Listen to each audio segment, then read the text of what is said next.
오늘 하나님 말씀은 골로새서 1장 26절부터 29절 말씀을 같이 보도록 하겠습니다. 제가 받들어 읽겠습니다. 오늘 골로새서 1장 26절과 27절만 보도록 하겠습니다.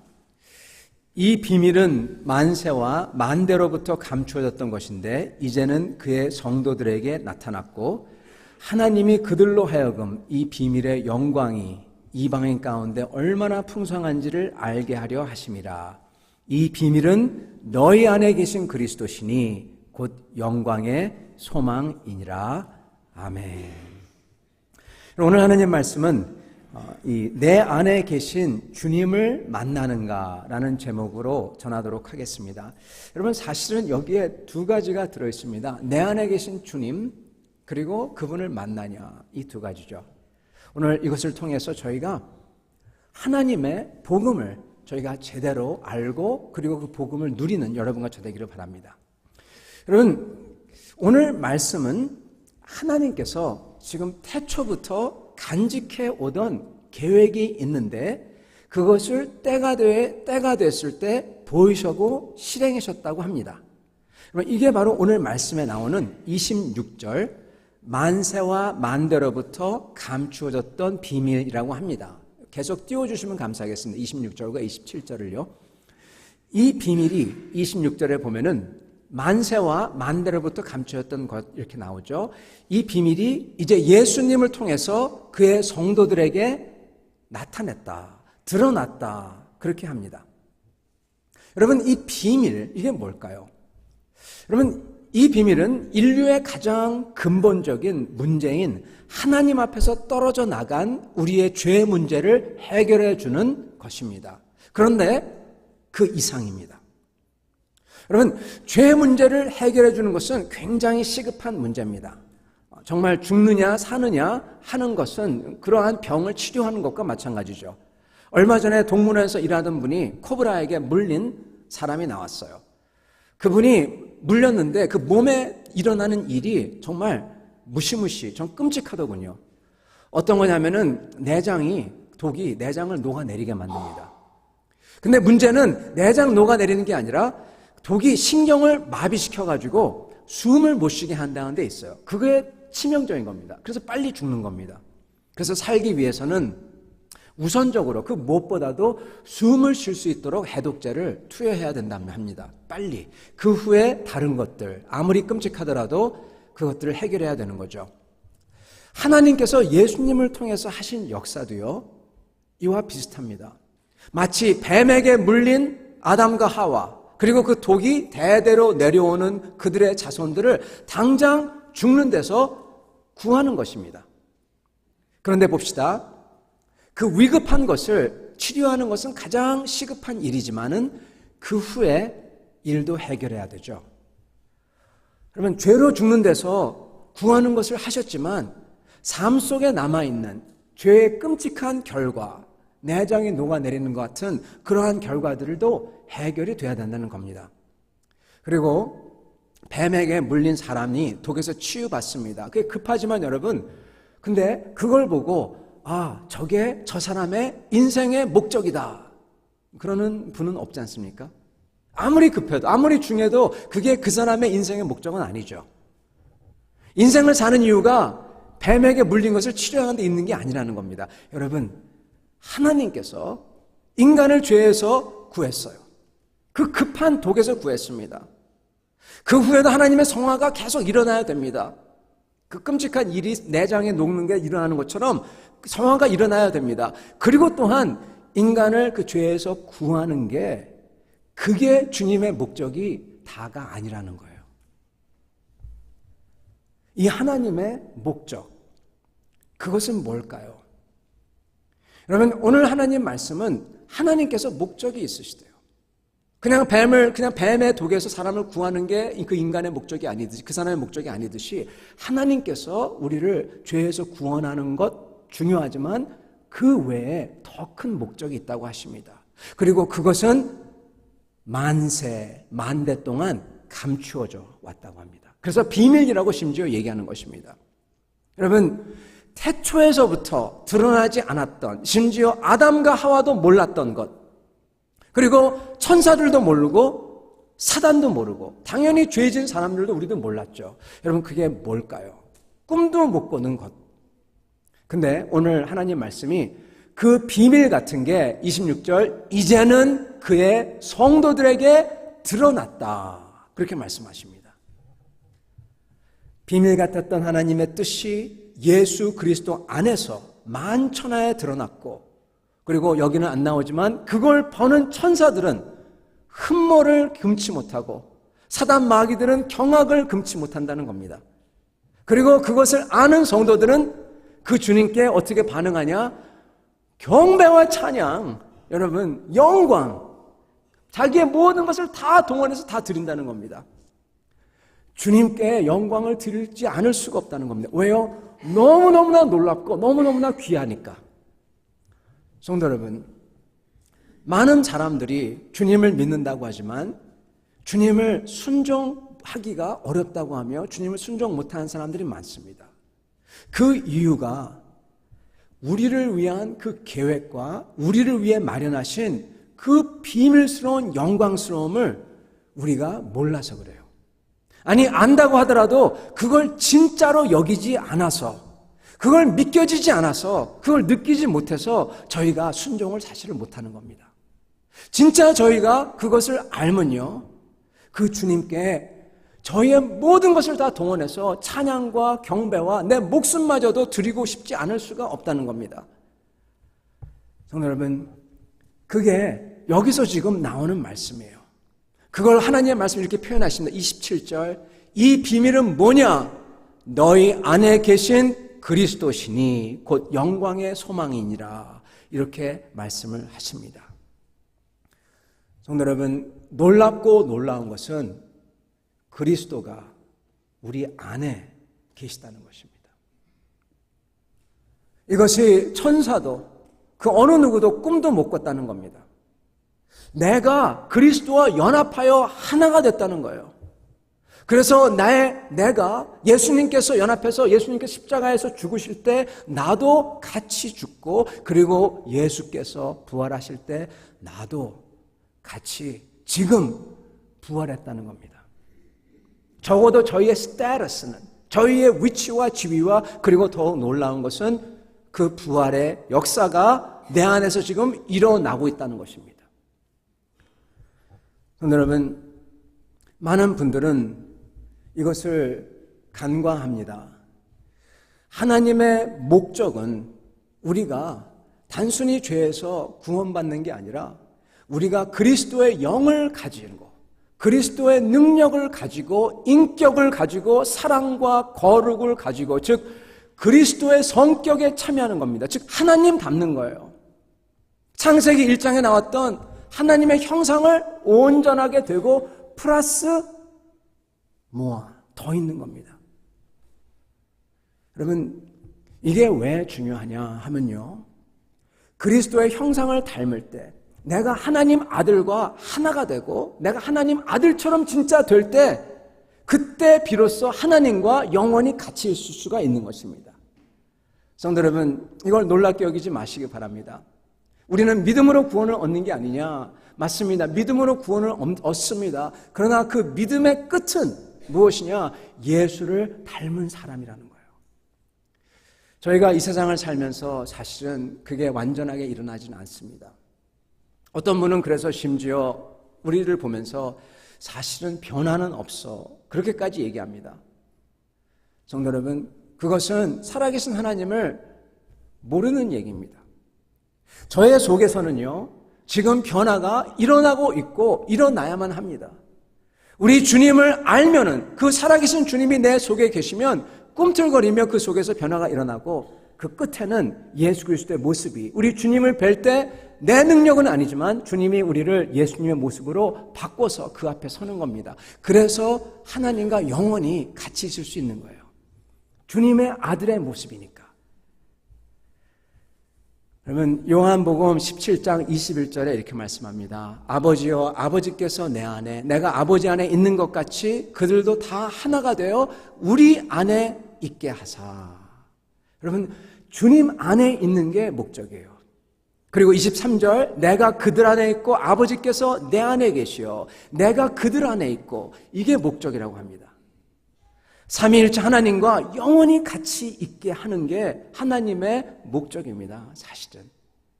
그러기 위해서는 무엇이 돼야 되냐? 내가 그들 안에 있고 예수께서 우리 안에 계셔야 된다는 것입니다. 오늘 말씀, 이 비밀은 너희 안에 있는 그리스도시니, 이 말씀인 것입니다.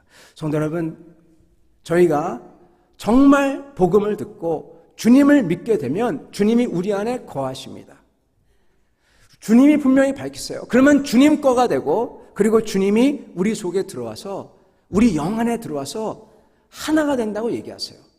고린도에서 3장 16절 이렇게 나옵니다. 너희가 하나님의 성전인 줄을, 하나님의 성령이 너희 안에, 너희 속에 거하시는 것을 너희가 알지 못하느냐. 요한복음 6장 56절, 내 살을 먹고 피를 마시는 자는 내 안에 거하고 나도 그의 안에 거하나니. 주님이 우리 속에 들어오신다는 거예요. 즉 나와 함께 항상 같이 계시고 동행해 주시고 나를 다스리시고 그런다는 겁니다. 그거를 알라는 겁니다. 성도 여러분, 그걸 알 때 저희 속에 놀라운 변화가 일어납니다. 저희 리 스트로벨이라는 목사님이 쓴 Case for Grace라는 책이 있어요. 한국말로 어떻게 번역했는지 모르겠습니다. 거기 보면은 그 장에, 한 장에 그 고아에 대해서 나옵니다. 그 고아가 스테파니라는 고아인데요. 그 고아 이야기인 즉슨 그 여자는 한국 사람입니다. 아니, 더 정확히 얘기하면은 6.25 동란 이후 그 미군 병사와 한국 여자 사이에 태어난 혼혈아의 이야기였어요. 어느 날 그 아이가 4살 때 자기 어머니가 자기를 기차에 태웁니다. 태우면서 애야, 저희 대전에 가면은 너희 삼촌이 기다리고 있으니까 삼촌을 만나거라. 왜냐하면은 그 어머니가 그 마을에서 계속 따돌림을 받습니다. 왜냐하면은 튀기를 낳았다. 그래서 다른 데로 시집을 가려고 해도 어머니가 시집도 못 가고 놀림을 받고, 그래서 어느 날 그 어머니에게 혼사가 들어와요. 그렇지만은 그 딸은 안 돼. 어머니가 그 딸을 보냅니다. 그 딸은 열차에 타서 대전에 내립니다. 엄마가 싸준 그 보따리를 안고 내렸는데 삼촌을 기다리는데 삼촌이 안 와요. 기다리고 기다려도 안 와요. 인터뷰하는 사람이 묻습니다.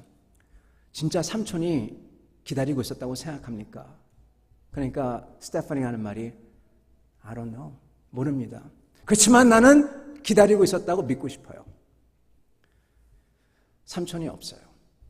그래서 그 여자는 4살짜리 아이는 거기서 정말로 9살까지 짐승 같은 생활을 합니다. 밖에서 혼자서 사는 거예요. 그래서 그 불량아 속에 들어가서 폭행도 당하고, 그리고 온몸이 때로 끼어 있고, 그러다가 누구에게 발견이 돼서 9살 때, 4살에서 9살까지 그렇게 살아요. 5년을. 그런 다음에 9살 때 고아원에 들어갑니다. 근데 그 고아원에 어느 날 스테파니가 9살 때 미국인 선교사 부부가 찾아와요. 입양을 하고 싶다고, 어느 아이를. 근데 보다가 그 스테파니를 봅니다. 혼혈아의 스테파니. 그에게 다가가서 그 아이를 딱 보면서 딱 껴안아 줍니다. 그 어느 누구도 한 번도 그렇게 껴안아 준 적이 없어요. 스테파니 말로는 자기는 이게 영원했으면 좋겠대요. 근데 몸으로 나온 반응은 정반대 반응이 나오는 거예요. 선교사님을 밀쳐버리고 얼굴에 침을 뱉고 도망갑니다. 신기하죠? 거꾸로 반응해요. 근데 선교사님은 그걸 보고 그 아이를, 우리는 이 아이를 입양하겠어, 그렇게 말씀을 합니다. 그래서 그 아이를 미국에 데려가요. 스테파니가 미국 가가지고 자기는 영어를 못 알아들어요. 혼혈이지만은. 그렇지만은 어떻게 했는지 모릅니다. 그래서 자기 생각에는 이 사람들이 자기를 가정부로 쓰려나 보다 해가지고 갑니다. 그런데 보니까 막 가정부로 막 일을 시키고 막 그래야 되는데 일을 안 시키는 거예요. 그래서 이상하다. 그래서 어느 날 밖에 나가서 자기 같이 온 한국 애들 만나가지고 물어봅니다. 우리 이래 어떻게 하면 좋아? 그러니까 걔가 하는 말이, 너는 입양된 거야. 입양이 뭐야? 그분들이 너의 진짜 엄마 아빠야. 자기는 그걸 몰랐던 거예요. 그래서 스테파니가 가서 당신이 진짜 나의 엄마 아빠냐고 물어보니까 그 순간 그 선교사님들이 눈물을 흘리면서 안아주면서 그렇다고 내 딸아. 거기서 스테파니가 그 입양, 그 은혜를 받습니다. 그래서 그렇게 그 은혜를 받아서 자기가 정말 자녀가 된 것을 갖다가 누리죠. 근데 문제는 그동안에 당했던 그 고난과 어려움이 전부 다 한순간에 녹아내리지 않는다는 겁니다. 너무나 감사하죠. 너무나 기쁘죠. 생각 외에 자기가 가정부로 온 줄 알았는데 근데 17살까지 그 아픔이 가시지가 않는 거예요. 어떤 아픔이냐?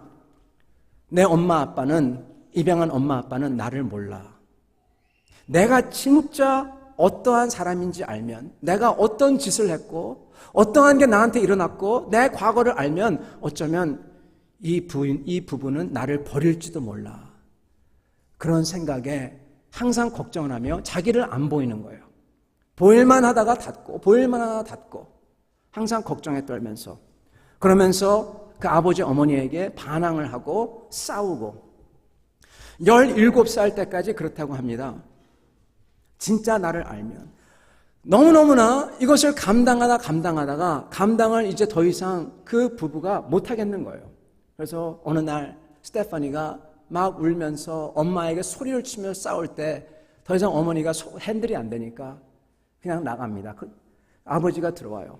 아버지가 들어오면 스테파니에게 스테파니 내가 더 이상 나도 어떻게 할 수가 없겠다. 그렇지만 내가 할 수 있는 것은 딱 하나다. 내가 말할 수 있는 것은 예수님이 너를 사랑한다.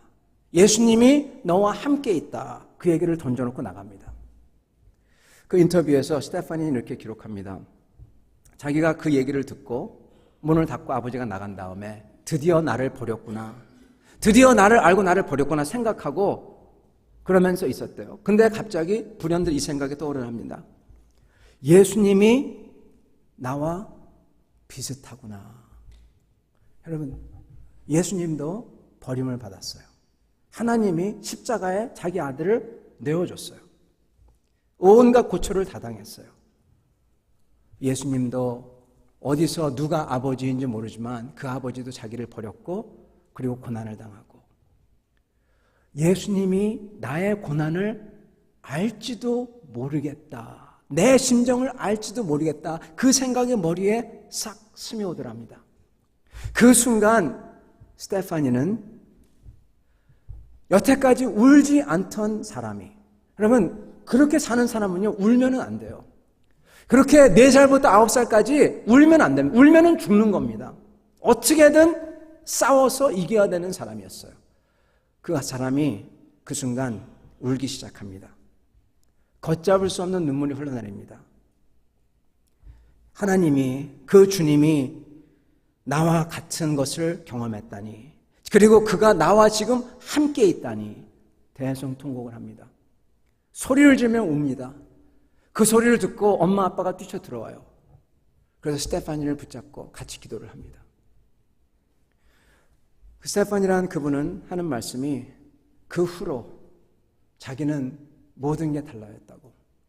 자기 안에 나기를 위해서 모든 것을 버리신 그 주님이 자기 안에 있고 나와 함께 있다는 다 떠나더라도 그분은 나를 절대로 안 떠날 거라. 그 확신이 드는 순간 아무것도 안 두렵더래요. 인터뷰어가 물어봅니다. 당신의 삶 원망스럽지 않습니까? 아니요. 감사합니다. 어떻게 감사할 수가 있습니까?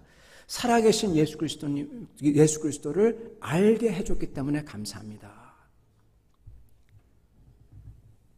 여러분, 우리 속에 들어와 계신 예수님을 발견할 때 모든 게 달라지는 것입니다. 사람들은 예수님의 십자가의 복음을 압니다. 근데 거기서 그칩니다. 예수님이 하나님의 독생자가 되셨어요. 사람이 되십니다. 우리를 죄에서 구원하려고 십자가에서 말할 수 없는 고난을 당하시고 보배로운 피를 흘리십니다. 죽으심으로써 죄 사함의 길을 열어주시고 누구든지 예수를 믿으면 구원을 받습니다. 근데 사람들은 거기서 끝납니다. 거기서 예수님은 먼 데 계세요. 한 번 구원하고 끝났어요. 여러분, 누군가를 믿는다면 간 것은 그에게 의존하면서 사는 거예요.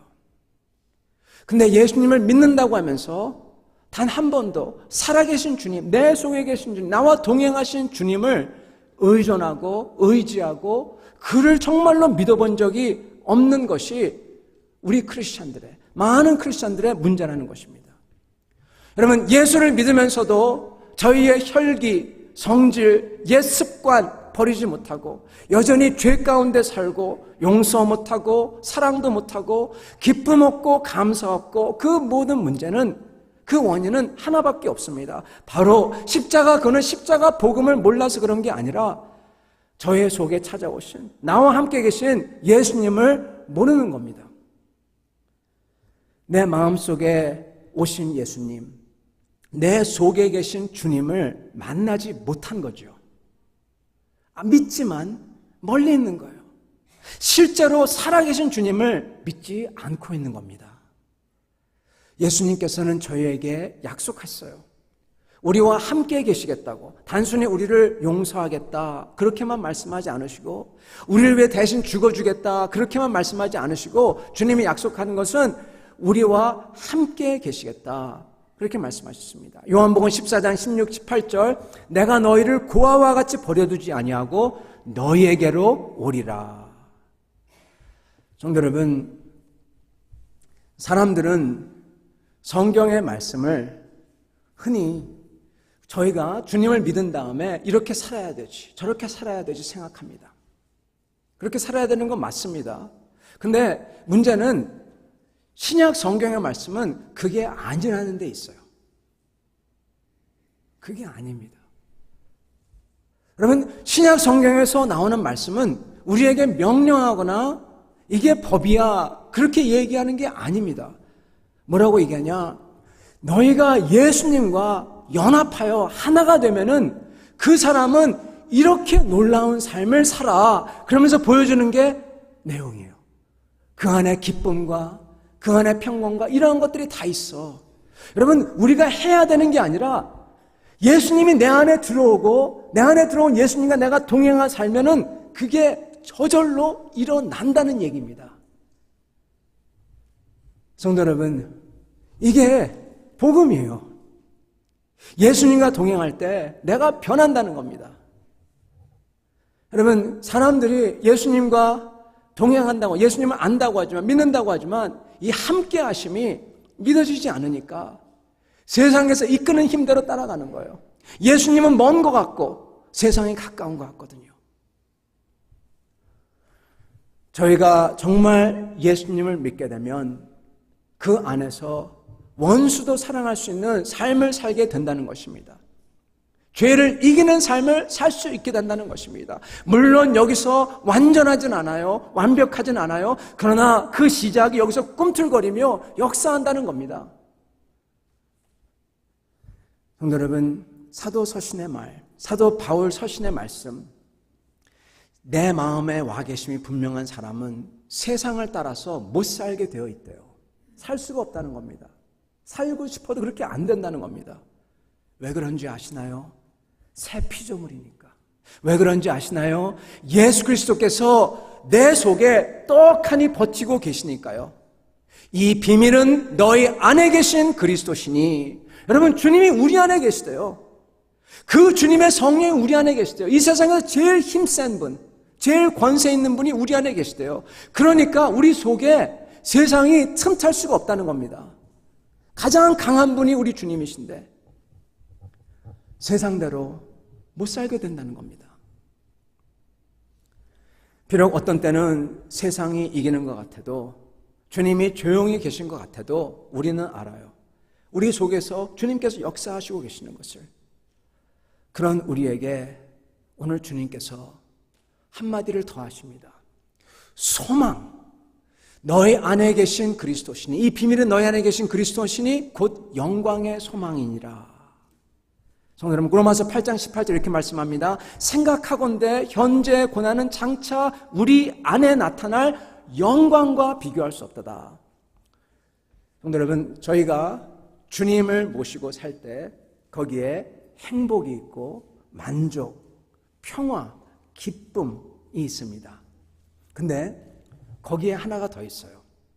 그것은 나한테 나올 수가 없는, 내 거가 아닌, 세상이 보고 놀랄, 내게 부여되는 것이 있습니다. 바로 영광입니다. 주님의 영광. 주님께서 지금 그 영광을 내 안에서 부어주고 계시고 마지막 날 내가 영광의 자리에 영광스럽게 서게 된대요. 여러분, 내가 예수님하고 똑 닮게 되어 서 있는다는 거예요. 그 이야기입니다. 내 힘으로는 안 됩니다. 그렇지만 내가 그 주님, 살아계신 주님과 동행하며 교제하며 살아갈 때 그 일이 이루어진다는 겁니다. 그걸 약속하시는 거예요. 너희 안에 계신 그리스도시니 곧 영광의 소망이니라. 이 소망이 우리한테 있다는 것입니다. 사랑하는 성도 여러분, 저희 안에는 이 영광이 있습니다. 영광 중에 영광이 있습니다. 주님이 내 속에 사심으로써 바랄 수 없는 게 이루어지고 있습니다.